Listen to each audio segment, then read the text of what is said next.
I got to start with Arizona and Houston, okay? That game is in Houston, noon Eastern time on FS1. We're going to find out a lot about the Cougars in this one. One thing I've noticed is Conner Weigman has seemed more poised, right? When the pressure has hit him this year, it's a lot different than when he was at Texas A&M. He sort of struggled with that, got rattled. He's stepping up, Leger, and he's going to have to on Saturday.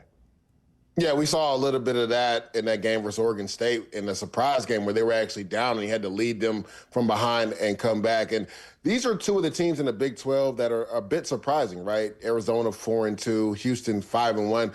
But do we know truly how good either one of these teams are? When you look at Arizona, when they've been on the road versus Iowa State, they really struggled.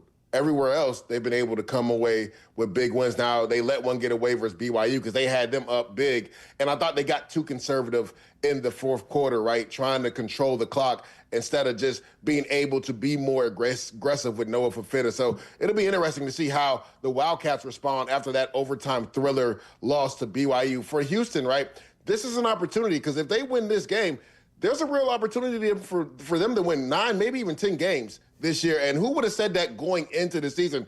We always talk about those teams, like who are those dark horses when the season began?